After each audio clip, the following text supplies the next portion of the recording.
Shelters across the east are up and operating this morning. Time for preparations is running out, and officials say now is the time to hunker down. Fly away, Florence. Florence. Yep, we wish we could say fly away, Florence. Good riddance. Even though the storm is not a Category 3 or higher at this point, it is still a strong and very, very dangerous hurricane. It's now a race against the clock and Mother Nature to get out and get ready. WNCT's team of reporters is covering storm preparations across eastern North Carolina. Things have certainly taken a turn for the worst here in Morehead City. WNCT's Bailey Martin joins us now with the latest conditions there. Bailey. I've actually had to put on goggles to protect my eyes from all the sand that's flying around. You need to absolutely take advantage of these transit buses right now because this might be your last chance. And what that's going to do is continually give us a good battering of rain and wind and storm surge. So although the storm has weakened, you really can't let down your guard. If you can show them how fast the water is moving out here, it is trucking. We just want this thing to blow out and say, okay, the forecast was busted, you know, just a few light showers, so on and so forth. Yeah, that's not the case so far. Huge waves have started to come in here to North Topsail Beach, and flooding has already started as the beach has all but completely disappeared. When this storm is gone and we put together a track analysis of this thing, it has been such a convoluted path this thing has been on. About a week ago, where it was positioned in the Atlantic, a lot of meteorologists were saying no storm ever at this point where it was located had ever made it to the East Coast.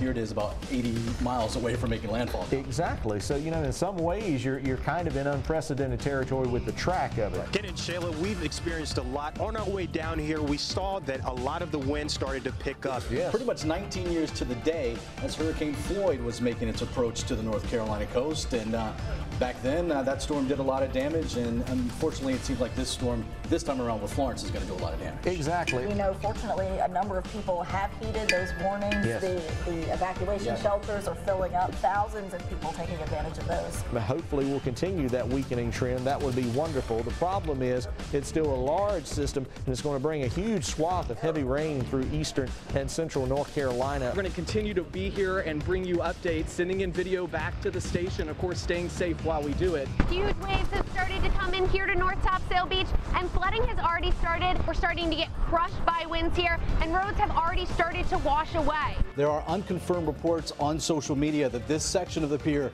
has collapsed into the ocean. This is maybe some of the worst damage we've seen so far. WNCT's Dominic Moody is live in New Bern. You can see right over my shoulder where those water levels continue to rise. Conditions, are continuing to worsen here at Steeds Ferry. You can see I'm having to get my footing just to fight these wind gusts. Check this out under my foot here.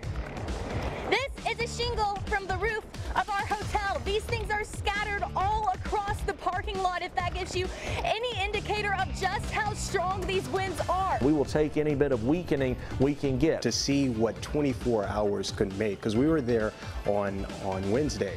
And from there, you could see that the wind started to pick up, the water started to rise. By the time we left, the car that you saw in that parking lot, the water had already got to the top near the car. Hey guys, here in New Bern, we knew that flooding was going to be a major concern. You can see right now some of the water is still coming up. That's what we've been dealing with, and down trees like the one right over my shoulder. But we also had a chance to speak with those in the community to see how they're coping with the effects of Hurricane Florence. It could have been a lot worse had it not have turned south. In the midst of recovery, Jay Schreiber is looking to the future with hope. We will bring it back and rebuild. Schreiber is one of the few who stayed in New Bern and braced the conditions. The water started picking up, the winds were blowing. It was just a matter of, will we be able to keep the water low enough from getting up into people's houses? Just a few blocks away, recovery efforts begin.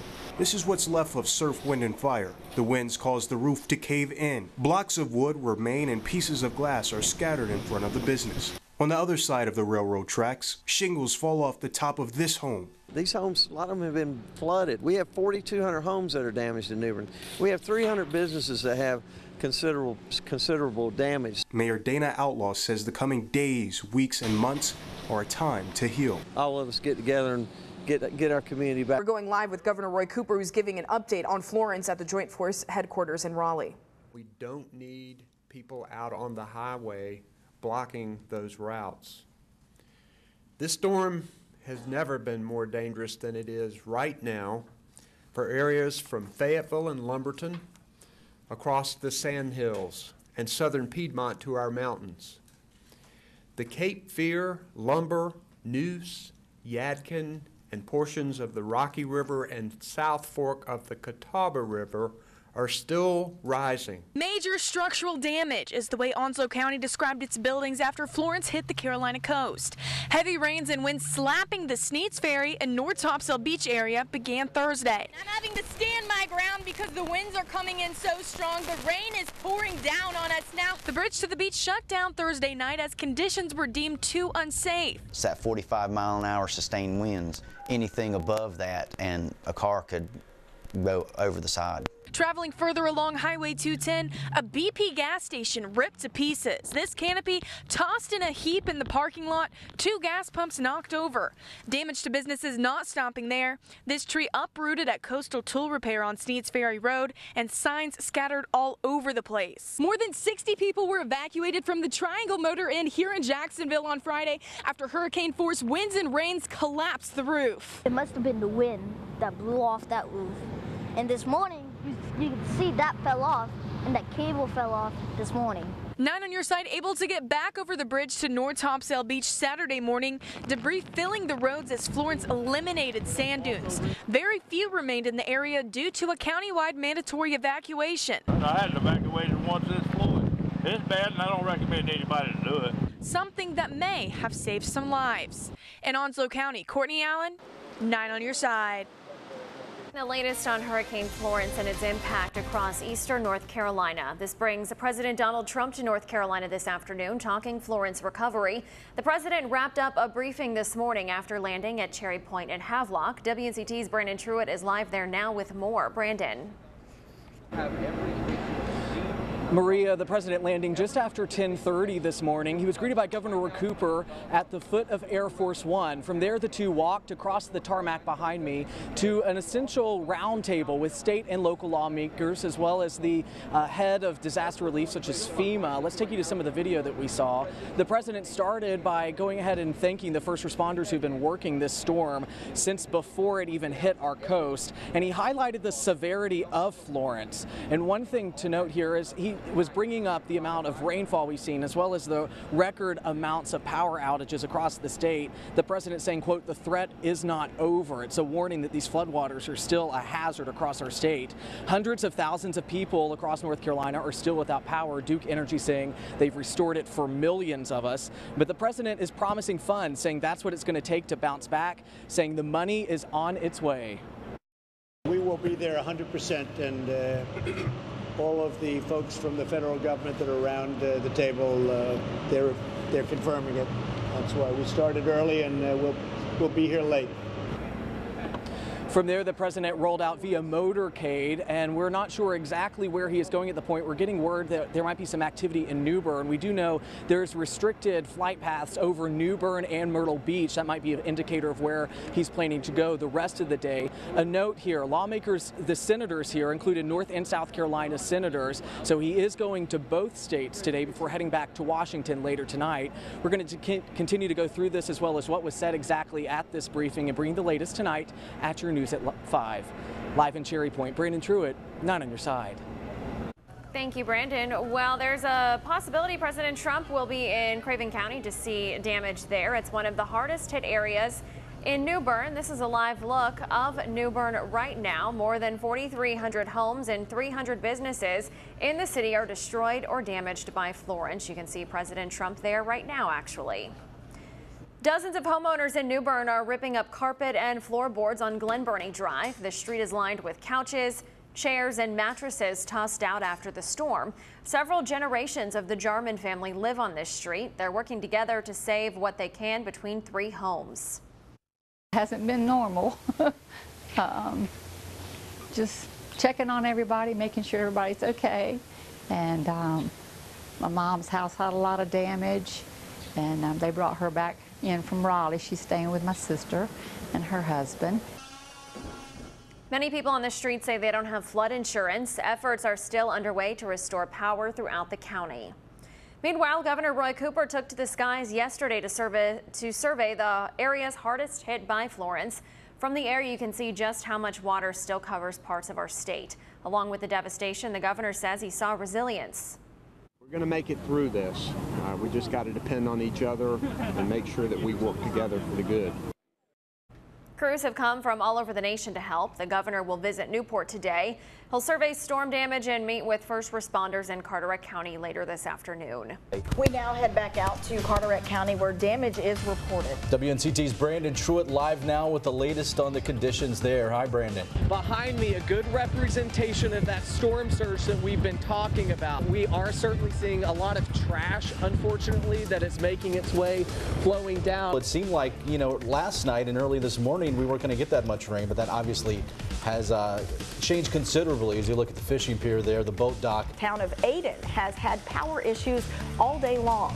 Crews were out trying to make the necessary repairs in the area, but they were also hampered by the weather. We do have an update on some of the flooding rescues going on in New Bern. Officials are encouraging people to be patient as crews work to restore electricity. As you can see, the rain is continuing to steadily come down. During the course of the past few days that we've been out here, we've been driving up and down along this road.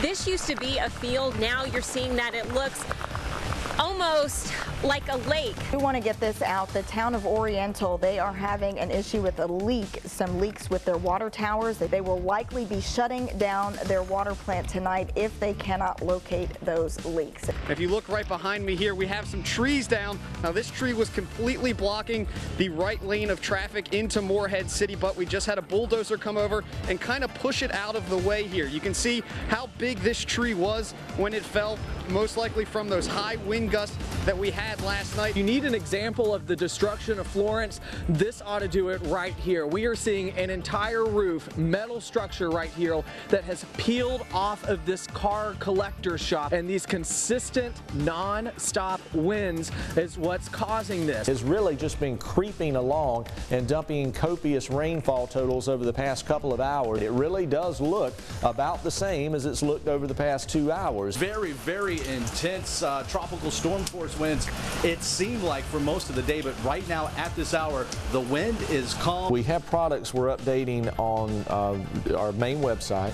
We have video forecast online. We have 2 Facebook accounts here. We have 2 Twitter accounts. We have the on-air coverage. Hurricane Matthew back in October of 2016, a lot of flooding in Grifton, and Grifton actually flooded out the only grocery store in town at that time. We're into the 8 o'clock hour.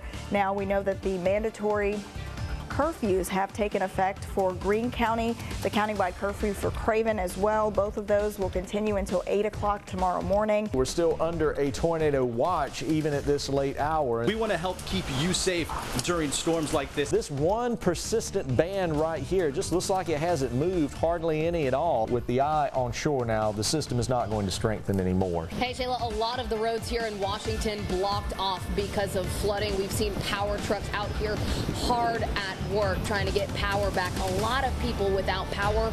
The storm is not going to strengthen anymore. If you're worried about that, don't worry. We are thankful, though, that this system has weakened quite a bit, because some of the model projections from earlier this week of a landfalling Category 4, my goodness, could you imagine having a Category 4 hurricane coming as slow as this one is? So as bad as it's going to be, it could have been a whole lot worse. It's certainly been a busy 24 hours, and no WNCT not on your side, and all of our team, our First Alert Weather team, who has been here since really Monday and Sunday tracking this. We are here for you, and thank you so much for choosing Not on Your Side.